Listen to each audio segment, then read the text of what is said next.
Hello again. I am in the park, but not the park that I normally am in. I'm trying out something new.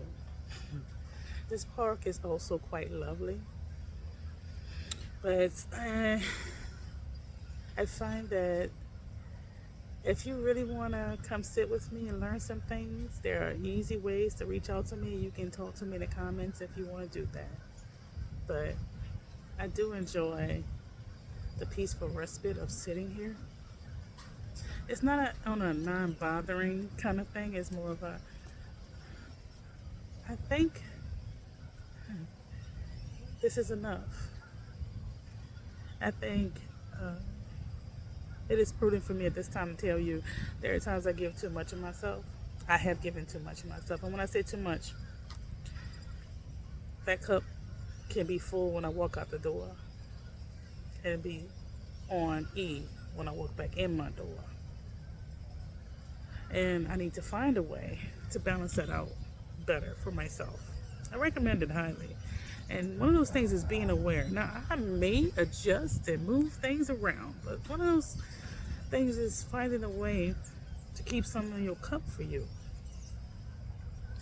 And I've oftentimes had a hard time doing that. Also, not for nothing. I mean, y'all may not have this problem, but I have.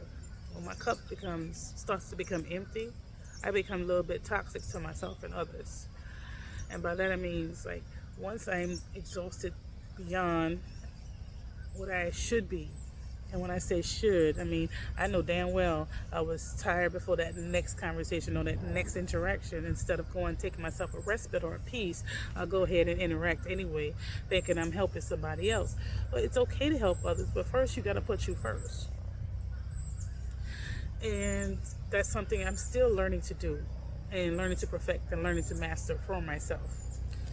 Now, I can tell y'all emphatically that I've learned to master my emotions in my mind no matter what nobody else is doing. And that's been a journey in and of itself. When it comes to spiritual journeys, understand that there's not just one.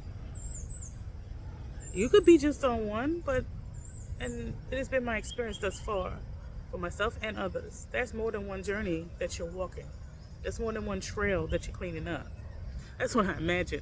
You know how those people volunteer and adopt a highway or a road or something, and then they volunteer to go clean it up and keep it clean weekly or something like that, or monthly? That's what I feel like the spiritual journeys are. You got to go and look at that road. Sorry. I'm outside, so it's gonna be bugs. I don't like to kill them, so I try to blow them away. Anyway, you got to go and clean that roads up every now and again. And this is a road for me right now that I am choosing to clean up, is to have more self-time. Even though I super love and enjoy being outside and amongst the trees. But this part, I've been in before, but not very many times. It's just this lovely. You have beautiful trees of different species. I've already seen some birds. And so I've decided to get to know this park anew, even though I didn't really know it all that well. A park, as long as it has trees and wildlife, it's the closest to heaven that I'll be in this third dimension, I think, outside of being amongst those who I love. Now, I'm going to warn y'all ahead of time. Towards the end of this video, I'm going to wax astrology like. Okay? But first things first. I do believe that it is time for us to start understanding that we don't have to make enemies if we disagree. We can disagree without being an enemy to somebody. It's like, but you have to be an enemy. This is war. And is sometimes. I'm not telling you not to defend yourself, but sometimes I think we make war out of nothing. Some things are not necessary, you know? And if I look a little bit more refreshed, because I know I've been looking tired lately, y'all, it's because I'm at the end of the leg of one of my journeys, one of my goals and missions, I suppose. that I feel like I've been tasked with whether I'm right about that or not. So I've been able to sleep a little bit better. Okay. Sleeping has been hard, at least in the last 4 years. It's been incredibly hard. And I was like, you know what? I've done all I can do. You ever get to a point where you're like, you know what? I've done all I can do. And that's all I can do. It's going to be what it's going to be now. And I just finally let go. Like, I can release this. I think I did a good job. I can release this. And so it gives me a lot of happy. And peace, I guess. But I also know no matter what the outcome of the work, that we're going to be all right. I know some people telling you you're not going to be all right. I think we're going to be all right. We ain't got no choice but to be all right. We either going to be all right or we're not. But being all right in the present tense, it's still great wisdom to think. The past is depression when you're worried about it. And the future is anxiety when you're worried about it. But the present though is something you can do something about. And the first thing you need to do, I suggest, is to ground yourself in something that gives you joy and peace. Even if you're sitting there with music that you love for about 5 minutes. The sweetest joy in life are the simplest, I believe. Nothing too complicated, just peacefulness. Oh, look at this, yo, buddy. Oh, let me see if I can show y'all. Wait, no, it flew off. Oh no, it was just like a lime green little tiny spider was on my thumb. I wanted to show it to y'all, but didn't get to it. It jumped off my finger, so I can show it to you. It comes back, I'm gonna show it to you. I don't know why bugs are so adorable to me, but it just are. It's the tiniest little things. I'm just like, you're just minding your own business in your own little dynamic. I can imagine it as another dimension right in front of our eyes. Like we have our dimension, right? And our dimension is all about growing and becoming a human being, having your own personal stories and experiences, and working and creating something or becoming something. And then the bugs have a whole different existence and experience. And if you watch bugs long enough, you'll realize that's a whole different dynamic and possibly another dimension of reality. Because if you imagine it, so we're like planets to them. We're like yeah, like planets to them. Each one of us is like planets, and somehow, and this is what I find so fascinating. I know you may not think about it, but I suggest you do just a little bit. Just come and meet on this side street.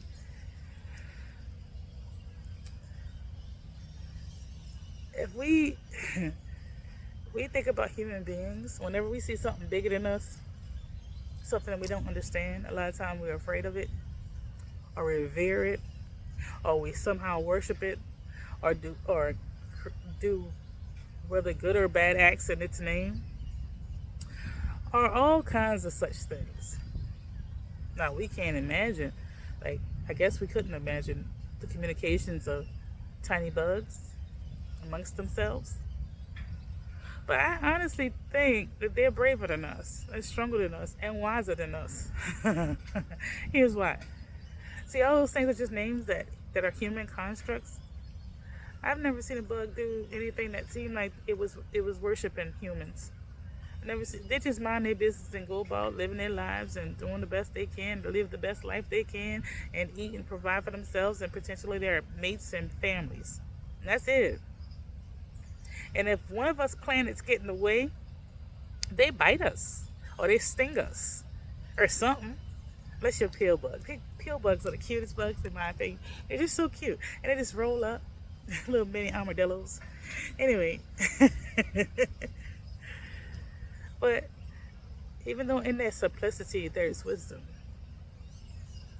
Alright. We don't want ants near. Y'all bites a lot.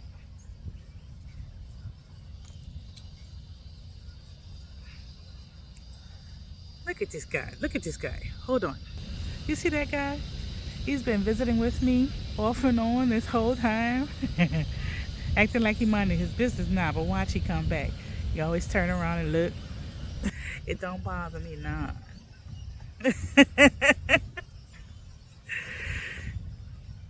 Anyway, but the simplicity of it, of a bug's life, an insect's life, and the fact that they have the bravery not to give one single damn about our existence other than if we bothering them.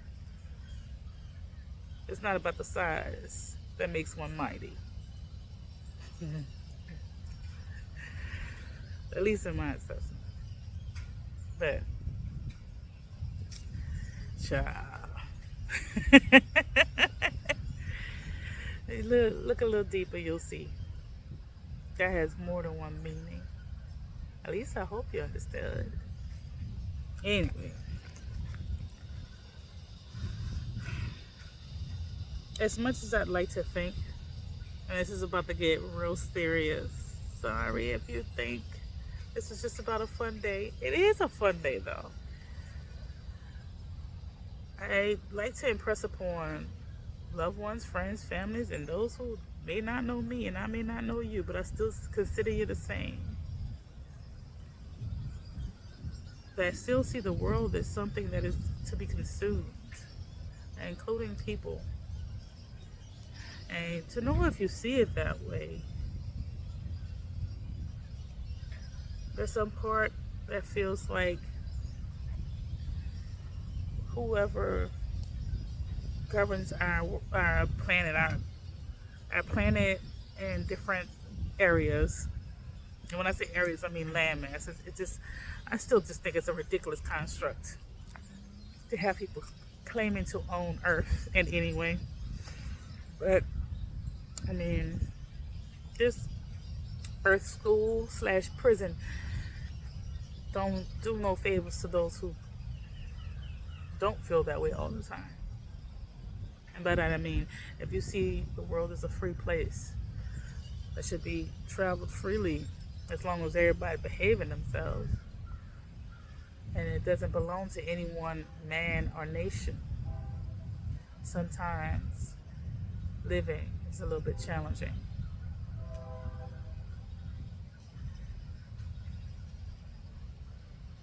However, I digress.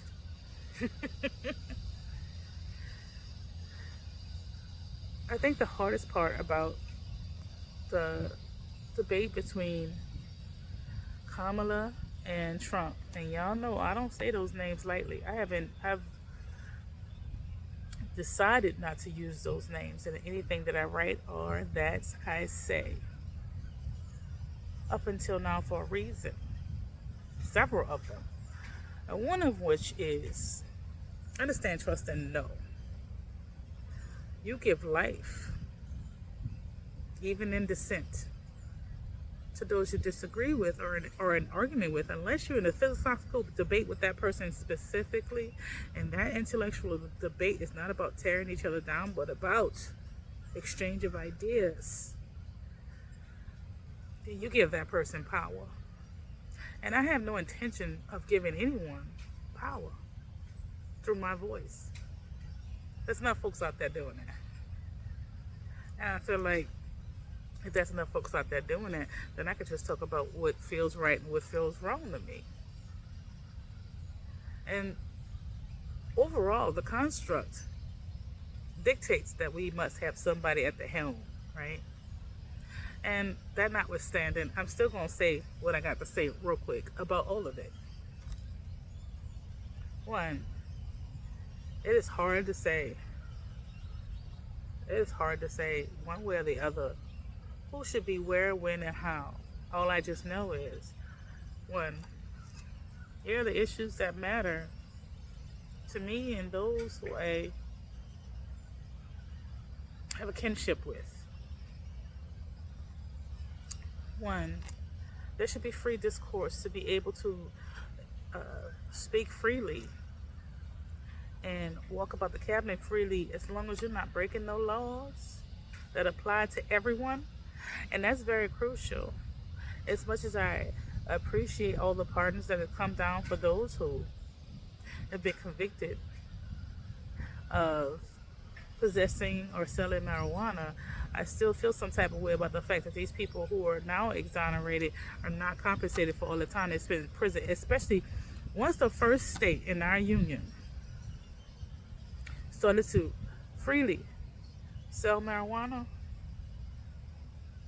then that was the day. That was the day that all of these people should have been let free. Like, we can't federalize it. Why? Because all the science behind whether or not it's harmful or just the same as something that is like a chemical drug has been debunked long ago. So what's the reason? And 9 times out of 10 is a person that is melanated, that have been subjugated under these laws. This is not a secret. Okay? Understanding how incredibly unfair that is, and realizing the wrong should be righted, is something that I think across the board would be a fair thing to bring more balance to a very imbalanced justice system and society. Is it the biggest thing that's plaguing the earth right now? No. The biggest thing I think that is plaguing the earth right now is climate change, pollution, violation of natural laws. And when I say violation of natural laws, I mean, if we have whole islands of trash out in the ocean, inevitably, we will not have clean drinking water.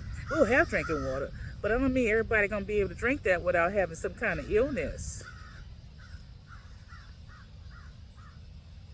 And since we know that, and we know the products that don't break down, we're gonna have to go on ahead and stop using those products. They don't break down. Doesn't mean that they can't be used in some other way. Building materials. And we make sure we recycle those things, because recycling is kind of a sham at this point. If we have whole islands out there in oceans. Have you seen any of the documentaries in India? And how the rivers and the waterways are jam-packed with just filth. And that's not just from the people of India either. A lot of our waste go to other lands. So it's a human problem, not a specific type of nation or culture or religion or race. It's a human problem. So I would think that that's the biggest one. And if you don't believe that's a problem, then that might be disqualifying for leadership, in my subjective opinion. When you understand that, like I previously stated, the marijuana arrest led to so many broken homes and broken families and broken young youth. Like, it took their youth away, and the time they could have been gainfully employed if they chose to, or educating themselves if they chose to, you took that away. Or what if they just wanted to sell marijuana, and that's what they wanted to do? They wanted to sell recreational and medicinal marijuana. The avenue towards getting that was not there. Now, they happen to know more than the federal government at that time. That this is not a substance that is going to be more harmful than something that is quite legal, which is alcohol. I haven't heard not one death related to overdosing or anything like this, ingesting THC. But every day there are deaths due to alcohol. This is just common knowledge, okay? So it was long ago known, but this is the easiest way to subjugate and further subjugate people who are already subjugated. There's beauty, wisdom, knowledge, and expertise in those brains that were just locked away in cages for something that we now know was not a crime. There's a crime. If we say it's a crime, well, I guess. But but there was no real science behind it. It was just some people got in a room, decided they didn't want people to have that, and took it away and called it dope. It's not the same thing as what we would consider dope.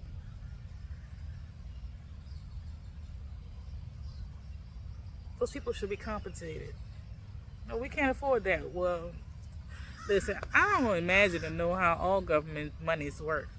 But if we can afford to bail out banks, and we can afford to send billions of dollars to Ukraine, and we can afford to send billions of dollars to Israel, we can go ahead and afford to compensate those folks. Just saying. Give them something. A leg up. They're supposed to enjoy one side of the aisle. And when I say the aisle, I mean the reds and blues of it all. Because I don't care about them labels. I care about what you do. Okay? They see immigrants and people of color as a threat. One reason why you would see them as a threat is because you are the problem. You or your ancestors have been a problem. If you hit somebody long enough and you torture somebody long enough, eventually, if you think they're going to get out of the cage and get a weapon, knowledge, education, housing, free enterprise, equality, then you think that they're going to hit you back. If we're being honest, let's be honest. Because I can't imagine a reason why that would be a problem unless there's no intention of making things fair. Or there's fear that things will become fair and then you're going to lose something that you did not honestly gain. And these are typically the same people who are like, well, they need to pick themselves up by their bootstraps and do this, and this. What if I told you that I went to college while I was pregnant as a teen? But I was married. I was with the same man, and all three of my children are with that man. I stayed married and faithful for 21 years. I went to college the first time, and then I had more babies. Went to college the second time, decided to improve upon what I had already learned when I got a degree in medical assisting and phlebotomy. I was like, okay, that's what I could do at 19. What can I do at 21, 22, 23, 24, and 25? I went to school for nursing. And you know what? My immune system said no to that at the time. Thank goodness that it's a lot better now. But back then, no, it was not going to happen. And I spent 2.5 years working on that degree after getting the first one. Okay, while at home with my children, homeschooling, between that and 2 jobs. Okay. Then I went on and got a science degree with a concentration in psychology. Then I went on and got a master's degree. Okay. Now, this entire time, I am facing discrimination, sexual harassment, and all slew of things. Just being in the skin that I'm in. Okay? When everybody else gets to speak up, I don't get to speak up without there being flashback. Now, I did all of that while also volunteering for the military to be an ombudsman. And if you don't know what that is, I think I've explained it before. It's a liaison between the families and a command, to which I was awarded several times for my meritorious service, and a few times put my own life at risk to save others. Follow me. I ain't saying this for no pat on the back. I'm saying this to you so you can understand, some of you. Only to be subjugated and attempted to subjugate, because you can't subjugate me, child. I used the wrong word there. To have my character assassinated by the very people who claim to be helpers. I did all of the things. All of the things.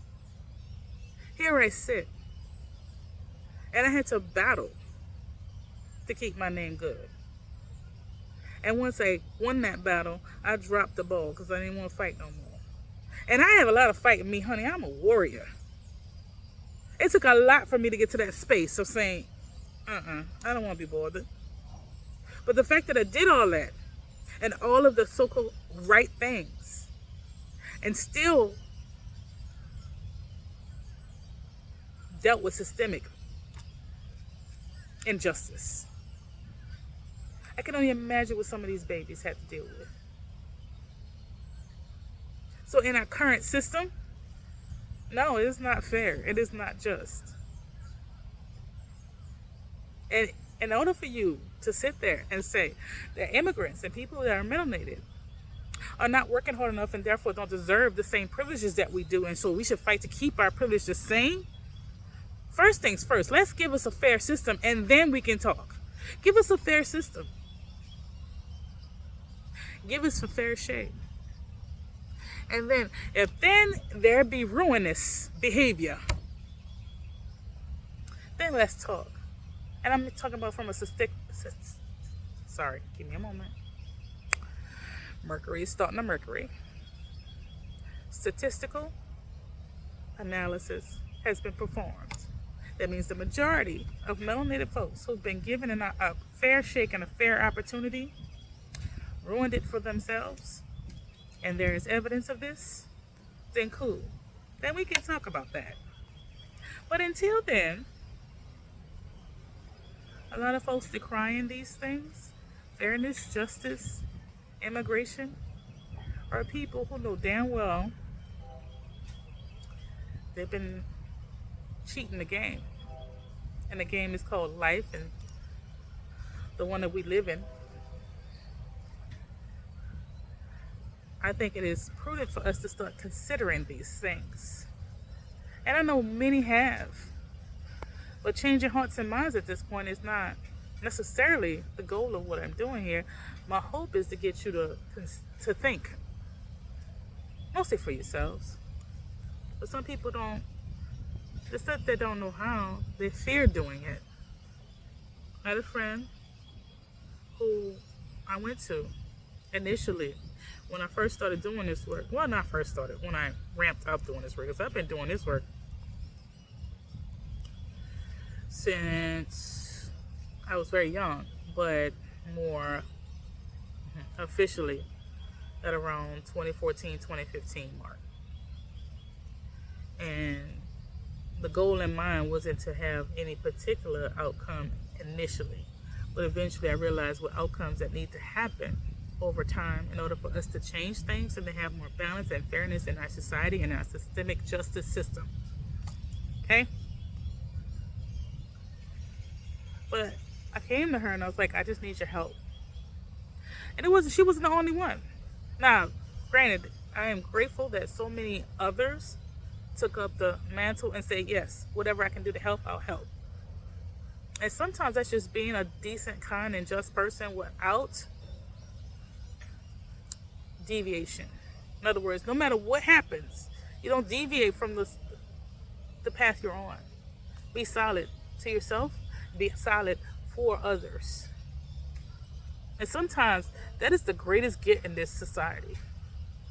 Because those who seek out to tear others down consistently and continuously, they don't mess with nobody who ain't doing nothing. Now, you might take that in a negative way, and if you did, that's you. But when I say doing nothing, if you're attempting to do something that is positively impacting to your community, sometimes they're going to be folks that come out of the woodworks decide that you are enemy number one. It took me a long time to realize that was a problem with them, not me. And there was something I needed to heal. Because I never really people pleaser, but in that way I was. Because I'm like, well, it was a wound from very, very young. I would be accused of things. And no, I didn't do it. But the way it was so emphatically screamed at me a lot of the times and shown to me a lot of times, I would think I did something wrong. Okay? And the biggest wound that came from that, like I can tell you, quick little story time. The biggest, I think, core memory, not just core memory, it contributed to the character that did this a lot, especially over the last 4 or 5 years. my cousin, one of my cousins took me with her because she used to like to take me with her, where she would go do little things. As a teenager, would get into a little trouble or whatever, and she wanted to hang out with her well over aged boyfriend. My grandma thought if she took me with her, would think if would take me with her, she wasn't gonna do all that stuff. That girl did that every single time she took me with her. Sometimes leaving me outside for hours while she did whatever she was doing. Didn't give a damn about my little self or my safety or nothing like that. And this time was no different. And so we're in the jacks, we're in the projects, and this dude was slinging dope. I thought, based on like the things that were in the surroundings. Plus, there was liquor and beer everywhere. And I am all of 13. This is a grown man. She's about maybe 16, and he's like 26 or something like that. And I was scared shitless, but I'm still a fighter. Even if I'm scared, I'm gonna swing. Okay, so being left out there all night long, two grown-ass men tried to assault and attack me. And then they were so drunk, they started fighting over who was going to get to do that to me while she was in there just chilling with her boyfriend. All night, I was terrified. Called my aunt. I didn't know where I was, so I couldn't tell her where to come get me at. And we didn't make it home the next day. She called one of our church members at the time that she was friends with, tried to get her to lie, said we forgot to call. But we were at her house, and she's like, no, I ain't lying for you. We get home, and my cousin eventually just admits where we were. I was scared. I was traumatized and scared shitless. I had to fight for my own life that whole night. And I was scared. I didn't know what to say and what not to say. And at the time, my caregivers was like, you're just going to lie to the end. You're a liar. I'm pretty sure you were doing da-da-da-da-da and all kinds of things and yelling in my face. I'm like, I didn't do any of those things, and I was just too scared to say anything. But also, because I respected them and what they had to say, I'm like, I must have did something wrong. Maybe I should have called sooner, or maybe I should have called somebody else. Maybe I should have remembered more numbers. I was just blaming myself the entire time, even though I was scared to death. Still. And I went to church, I think, the next day or the day after. And, well, I was on my way to church, and my caregiver was like, well, if you don't come home and tell me everything you did, then I'm going to beat you until you tell me everything you did, because I know you did, horrible things. And I was, again, scared to death of those people and the jacks that was doing that, as well as the potential beating I was going to get when I got home. I didn't know what to do, so I didn't go home. And I just looked further guilty. So when I finally got to where I thought was a safe space, I breathed a sigh of relief. But not long after, police brought me home because she figured out where I was, because I eventually told her I was safe. And because I had not a mark or scratch on me, they brought me back home no matter what I said. Well, back then they could do that. Now you just threaten to hurt a child, they won't bring you home, which is great, which I'm grateful for. But then and my caregiver admitted that she was going to beat me that night. And they're like, well, we can't do nothing about it unless we see marks. That was the law back then. It wasn't that long ago. And she beat me until I was black and blue and my jaw was broke.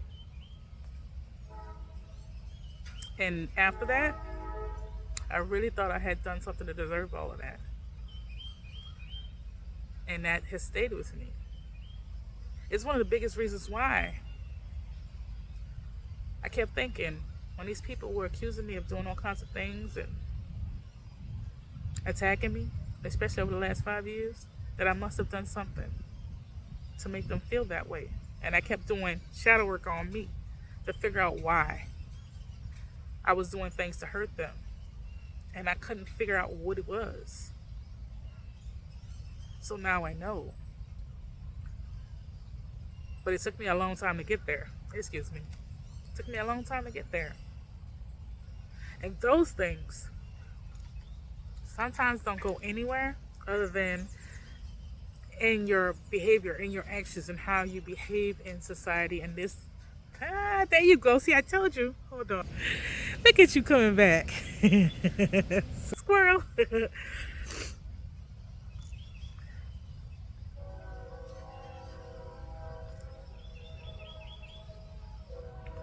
But But it's kind of hard to come back and figure out how to be a solid human being for yourself and others when you never know when you did something wrong.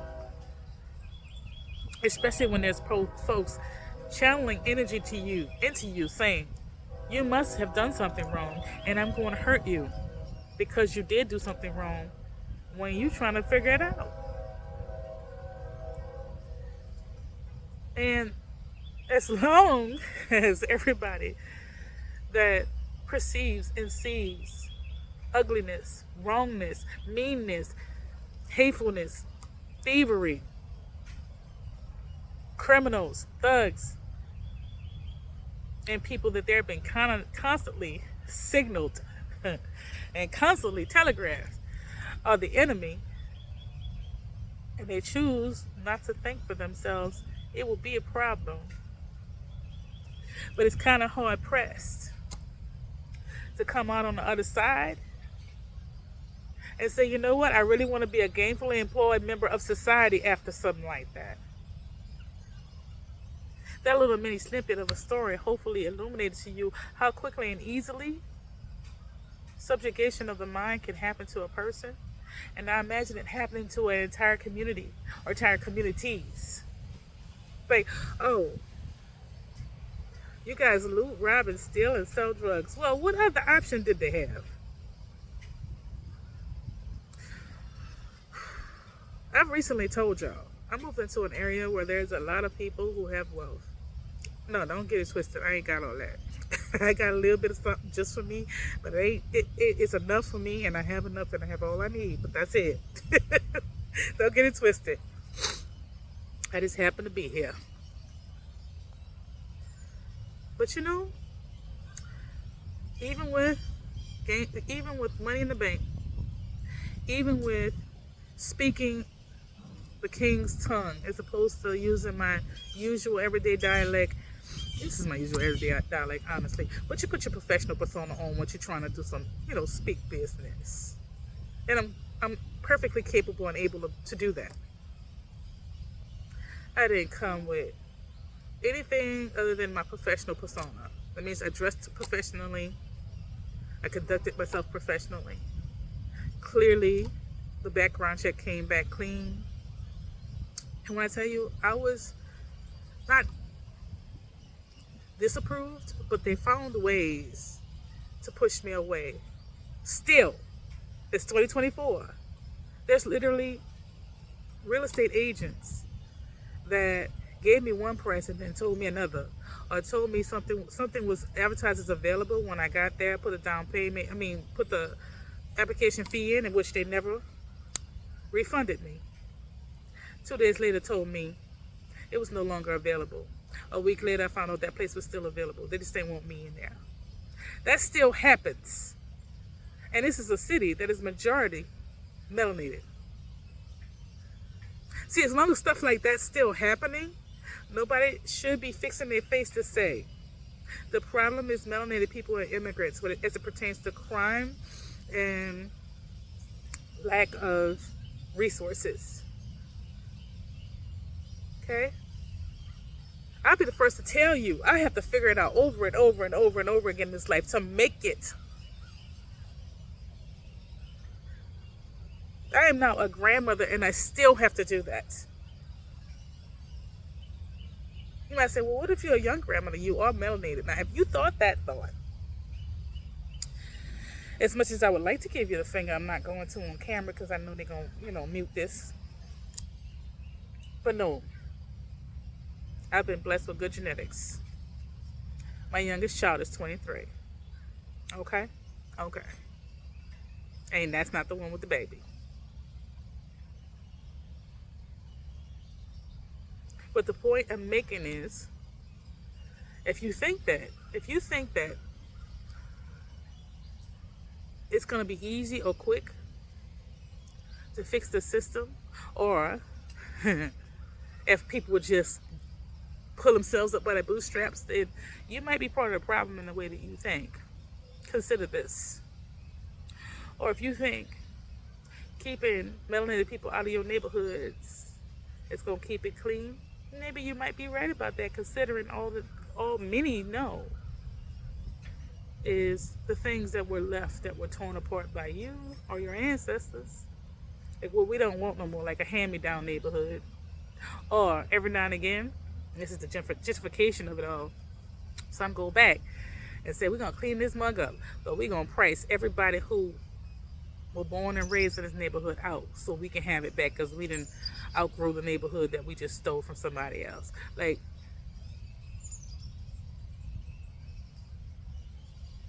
make it make sense. There's a comedian, I think his name is Josh, and I love watching his stuff because it just makes a whole lot of sense in a way that I find refreshing.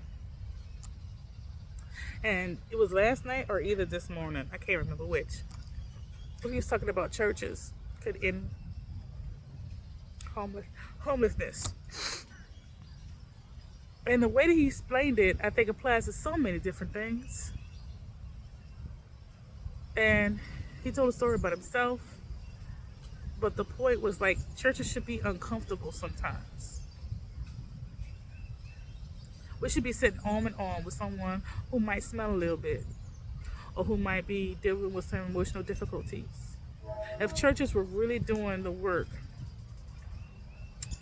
that it prescribes to have been doing, there should be, the majority of the church shouldn't be sitting there in the Sunday finest. Because personally, I think going to church is just about worship at this point, or trying to buy your way into heaven. And it's less about works. If I'm ever so blessed to be gifted a building to do works, my hope is that I stay studying how I do things now. That truly all are welcome. Anyway, the point was, if everything's always so clean all the damn time, you don't ever see what the true problems are and how to fix it. You'll see what the true problems are and how to heal it. You keep running away from the obligation and responsibility of it. That's your baby. A lot of people who are considered colonizers are descendants of colonizers. That's your baby. It's time for you to start paying some child support and take care of your child. And I'm not saying melanated folks are the avatar for children. No, what I'm saying is these communities, the financial system, the injustice, the justice system, all of this is your baby. There are problems with this and problems with that. It's because of the immigrants. Immigrants ain't built none of that. That was your ancestors that did that. This is not about pointing the fingers. This is about taking responsibility and realizing that at some point we're going to have to admit that something's wrong. See, the opposite of what I've done to myself in the past. Child, you can't catch me doing that today. And is that taking responsibility for something you actually did or you are actively currently participating in?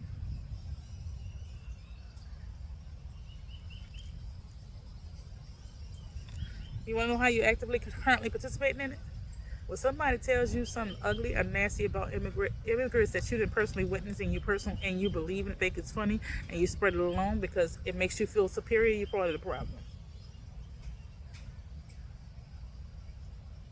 You are the problem.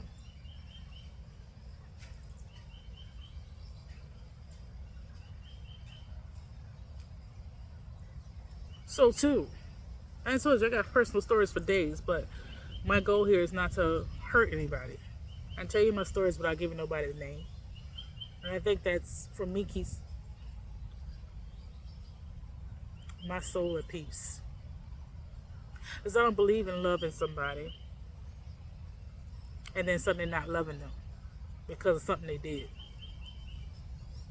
There's a part of me that thought that was the right way to go a long time ago. It ain't. It ain't me. It never felt right. It won't feel right today. Or tomorrow or the next. But the other part of the problem, I tell you, is when we see things and we understand things and we realize things. Like one of the things that I've experienced on a multitude of occasions is people who look like me, culturally raised similar to me, ingratiate themselves into a world, and we both are probably in it. And as soon as they see subjugation, injustice, or anything like that, as long as it's not affecting them personally, they keep their mouth shut or they benefit from it in some kind of way. I briefly mentioned that before to you. I had a friend where saw all the subjugation of the females and the melanated folks at our college and experienced some herself a little bit, but they were still going to give her the token card. She was like, I'm going to go ahead and take this token card because, you know, I'm like, you saw how they treated me. You saw how they treated other women. You saw how they treated the women of color. You see. And she didn't understand when I said, you can't work with me and also keep that. In my mind, I surmised she thought I was envious. I'm not envious of that position at all. And I proved that when I turned them down when they offered me the same thing. But it wasn't until after I threatened to sue them, or they thought, why didn't she threaten to sue them?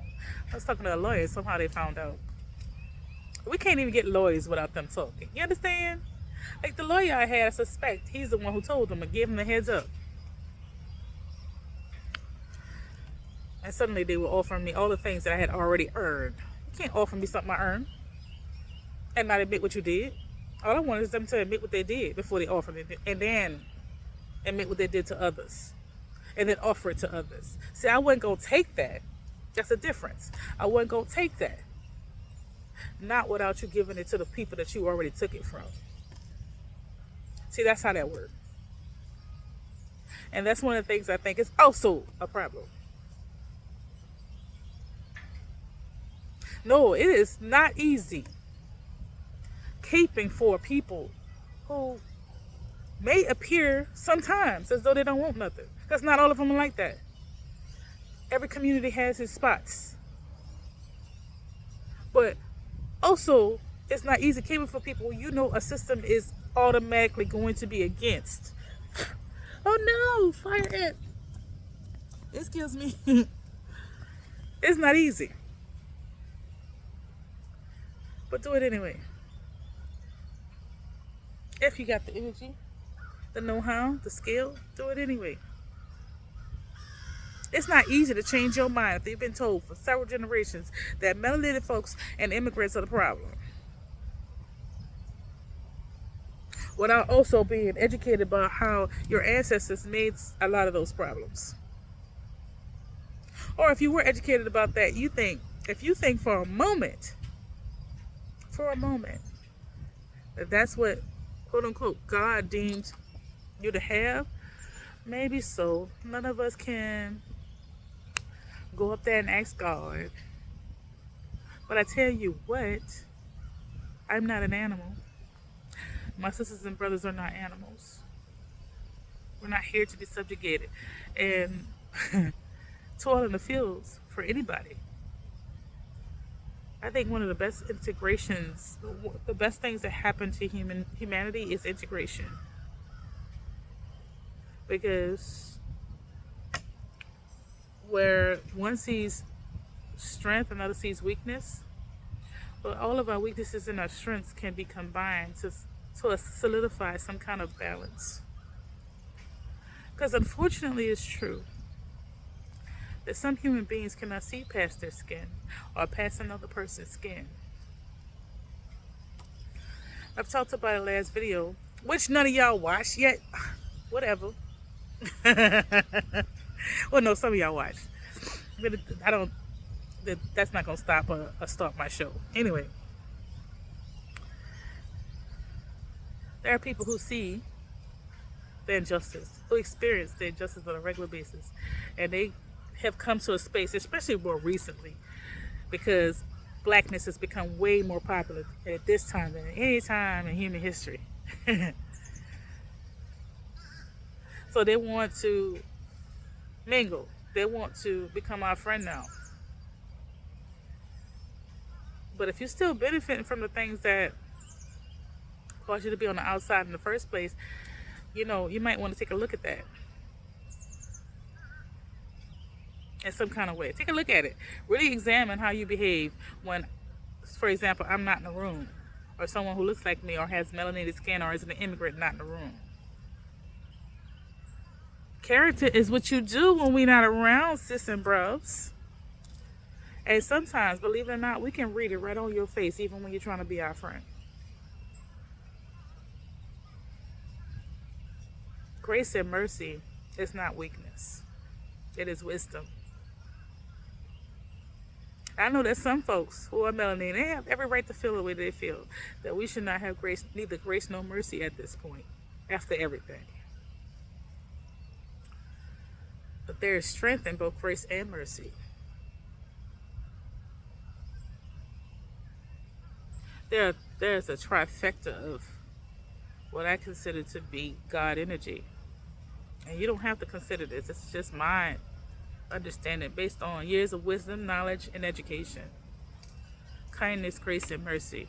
Kindness, grace, and mercy. It's a foundation of strength. Does that mean that we just let people step all over us? No, we don't. But we realize who our adversaries, our equal adversaries really are, and those who are just squawking. And we bypass those who we can bypass. And we work with those who we can work with. And we avoid violence. We don't run to violence unless we absolutely have to. And if we must, take off the cloak.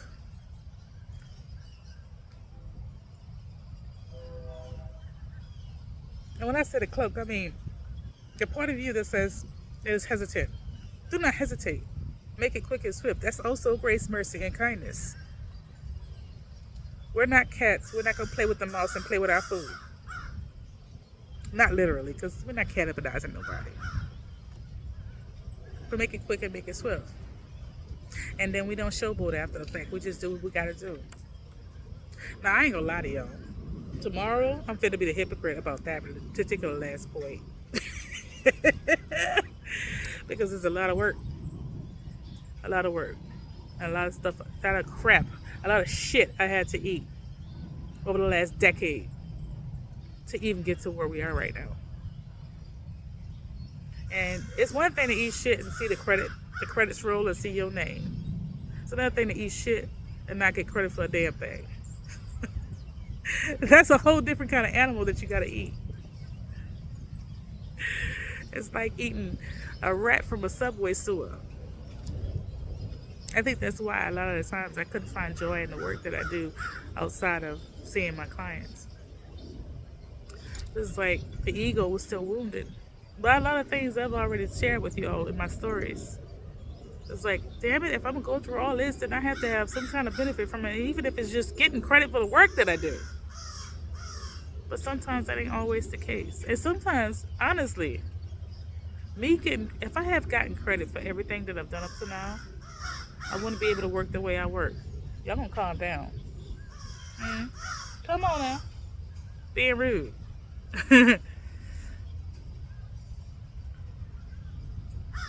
Even in that challenge, I've gotten to a space where I found peace with the safety that is an anonymous. Anyway, I've talked at y'all for almost 54 minutes. I hope you've understood. I hope it wasn't all over the place. Anyway, your love.